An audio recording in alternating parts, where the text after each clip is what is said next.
Pendidikan Agama Islam Kelas 5. Pelajaran pertama. Mari belajar Al-Quran Surat At-Tin. Memahami makna Surat At-Tin. Makna Surat At-Tin.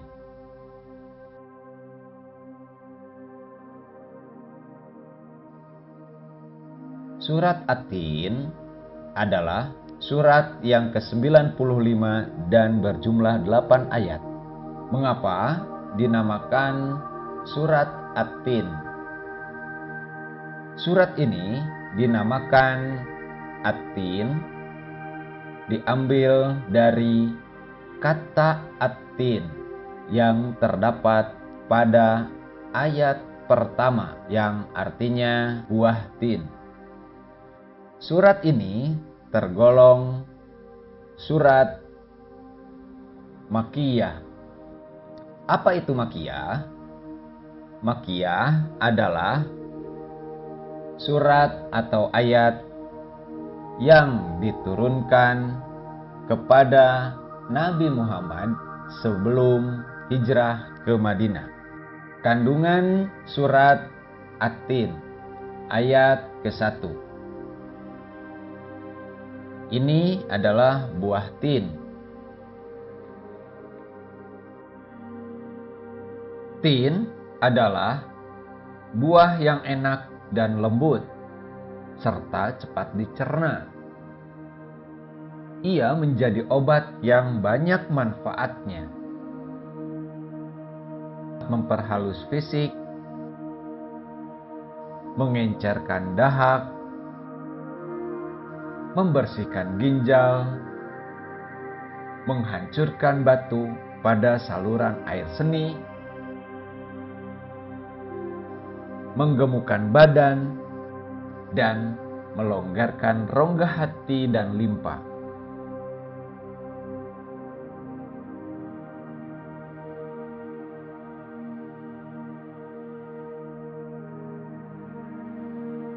Zaitun adalah buah yang memiliki keistimewaan karena kandungan minyaknya yang berlimpah sehingga dapat dipergunakan di daerah yang kurang memiliki minyak.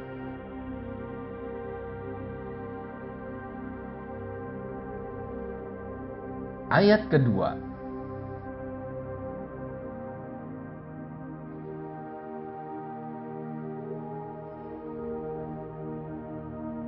Gunung Sinai terletak di semenanjung Sinai. Lintasan antara tanah Mesir ke Israel, Arab, dan Mesopotamia. Gunung setinggi 2.285 meter ini dikenal dengan nama Jabal Musa atau Gunung Nabi Musa. Kenapa disebut Gunung Nabi Musa? Karena di tempat ini Nabi Musa menerima wahyu pertama dan diangkat menjadi rasul. Pada malam Mi'raj, Rasulullah Shallallahu Alaihi Wasallam berhenti sebentar di tempat ini dan melaksanakan sholat sebagai penghormatan beliau pada kesucian tempat tersebut.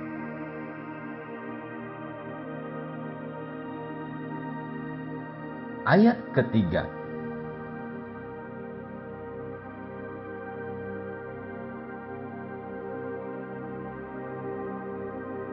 Kota yang aman adalah kota Mekah. Kota ini disebut dengan kota yang aman. Kenapa? Karena siapapun yang memasukinya terjaga keamanan dan keselamatannya. Kota Mekah juga disebut sebagai Ummul Qura dan tanah yang aman. Kota ini banyak menyimpan sejarah sejak zaman Nabi Ibrahim alaihi salam. Ayat keempat.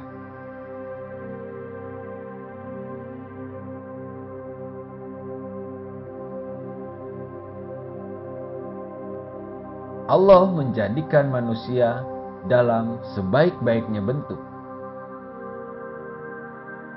Proses kejadian manusia tidak sama dengan kejadian makhluk-makhluk lain.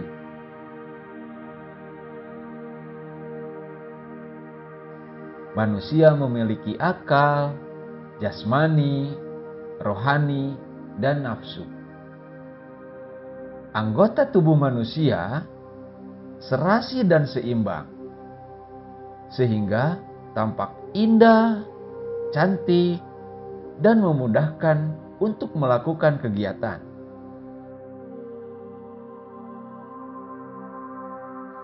Sedangkan hewan hanya memiliki jasmani dan nafsu saja.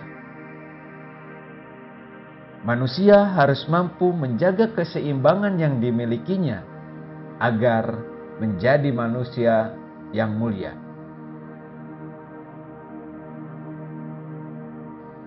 Apabila manusia mengutamakan nafsunya,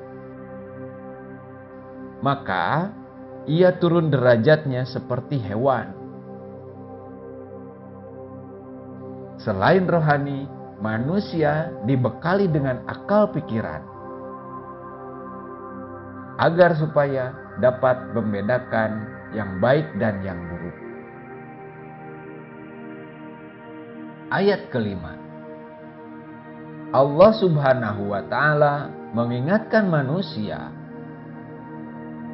sekalipun mereka sempurna, tetapi dapat turun derajatnya menjadi hina karena pengetahuan, sikap, dan perilakunya. Apabila telah keluar dari aturan yang telah ditetapkan oleh Allah Subhanahu wa Ta'ala melalui Rasul-Nya. Ini adalah contoh kelebihan manusia dari makhluk lainnya.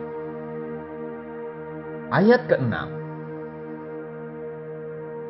Orang-orang yang tidak pernah hina adalah mereka yang beriman dan melaksanakan amal soleh.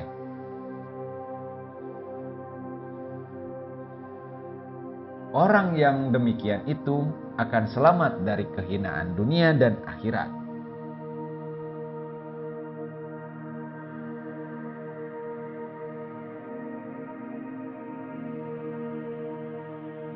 Ayat ke-7.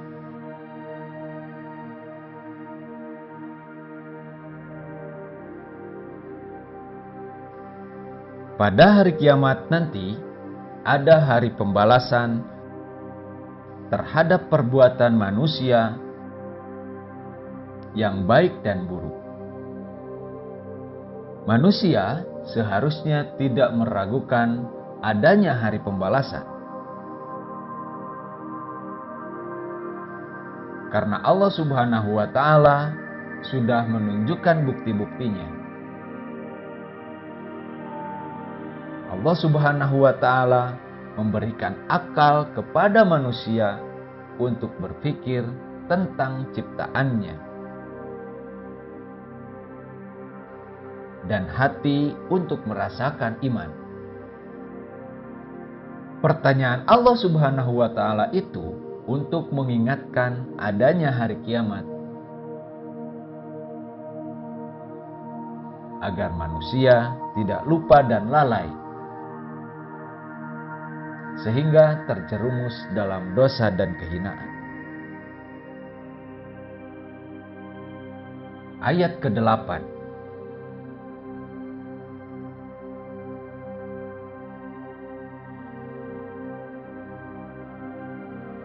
Allah Subhanahu wa Ta'ala adalah yang maha mengetahui, sebagus-bagus pencipta dan pengatur segala urusan.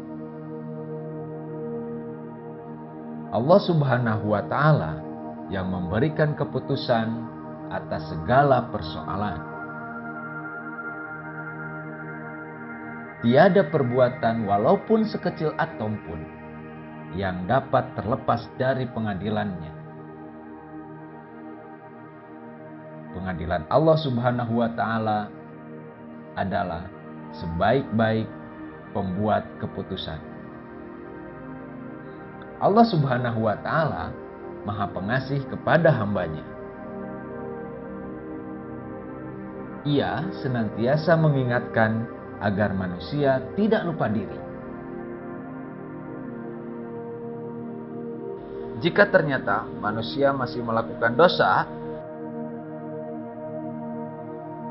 maka karena keadilannya, manusia akan menanggung akibat dan pembalasan atas dosanya itu.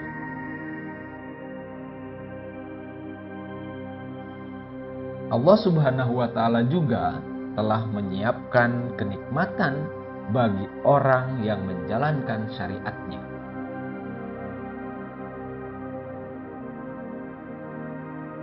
Terima kasih. Wassalamualaikum warahmatullahi wabarakatuh.